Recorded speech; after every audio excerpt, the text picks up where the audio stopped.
take the hit, take the hit, take the hit. Welcome back to FPL Take the Hit. You're here with Mick and Joff. Today we are looking at our Game Week 22 Hit Squad, our best picks for Game Week 22. Joff, why don't you kick it off with our goalkeeper? Who we got in goals, mate? It's a pretty simple one here. I mean, we've got Henderson in goal from Sheffield United. They've been keeping plenty of cleans at home, and I don't think it's going to change here. Obviously, playing against West Ham at home. So, yeah, hoping for a clean sheet personally. I've got him too, but we'll see how we go. And who is the first in defence, Mick? Pretty much the first man on every team sheet when they've got a half-decent fixture.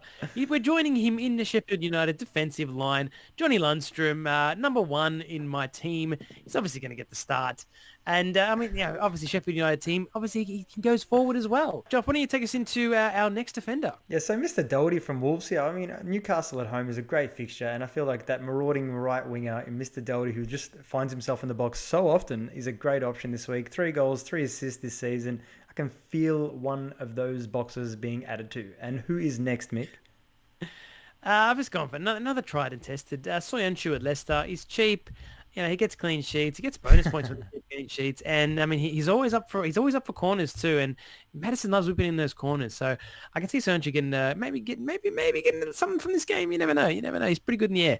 Why don't you take us on to the midfield, Joff? Who we've got first in our midfield lineup? All right. So first up, it was like between Salah and Mane. We've gone with Mane just on pure away form. He's got 4 goals away from home, and Salah's got 1. So that's something actually for your double game weekers as well. Because I was thinking about triple captaining Salah, but I'm unsure now. But so Mane, he's got 2 goals in his last 2 weeks as well, and 2 assists in his last 4, I guess. So 2 assists previously, and I think he's a great option, really good. And who is next, Mick?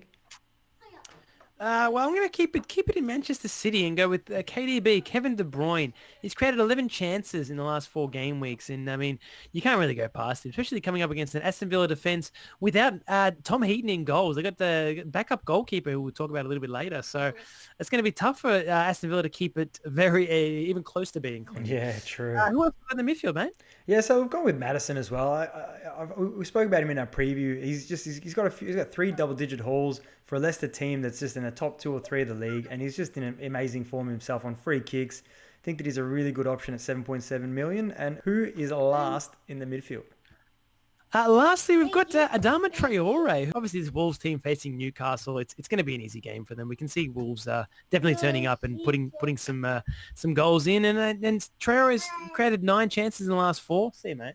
And he's also had 9 goal attempts in the last 4. So he's in and about. He really is in and about. He's definitely an option. Kind price too, 5.6 million. And that's it for the midfield, mate. Why don't you take us on to our first forward? So first up front there, we've got Jamie Vardy. Yeah, he's been sold by too many managers, and I feel like we're going to throw the captain's armband on him because he will be fit and he will be scoring against the Southampton team that he belted last time out. I think he got 20-odd points for you last time out, didn't he, Mick? Good transfer in that week. I remember that. But, so Jamie Vardy with the armband, I think that he should be in everyone's team. I don't know why you're getting rid of him. Don't get rid of him. He's good. He's a great option. And who's next, Mick? I think all 3 of about the forwards we're going to mention are all massive captain options this week.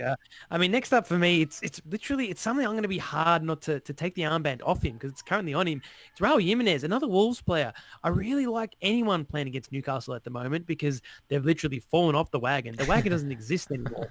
They're done.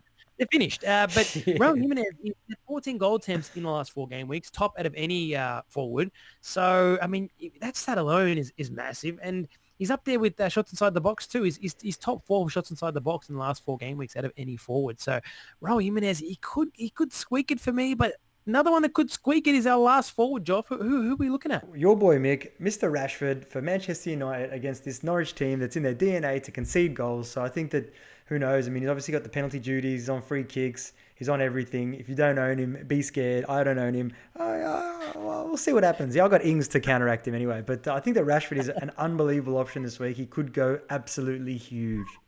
Nuclear. All right, mate, let's bring it to our first bench. For our goalkeeper on the bench, we've gone for Nyland, who's actually opened up as a nice little option there after Tom Heaton's unfortunate injury that's ruled him out for the season.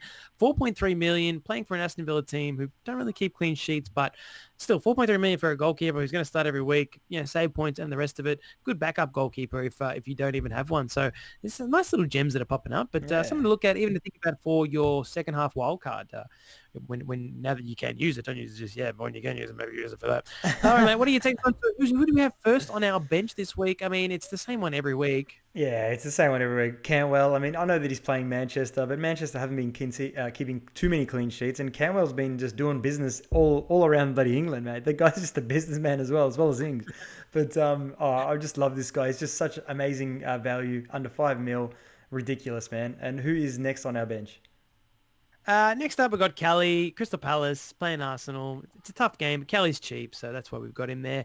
And lastly, Joff? Lastly, we've actually got Dega Rico at home to Watford. I think that's actually not a bad fixture for Rico. He's due some some point returns with a goal or an assist one of these weeks coming. Probably only get one for the rest of the season, but could be this week. Hey, could be, man. All right, well, thank you very much, guys. That's about all from us. Thank you for joining us. If you did enjoy this video, hit the like, give us a subscribe. All right, guys. Well, as we say at FPL Take the Hit, always remember to stay positive. Keep chasing them green arrows, guys. Take the hit. Take the hit.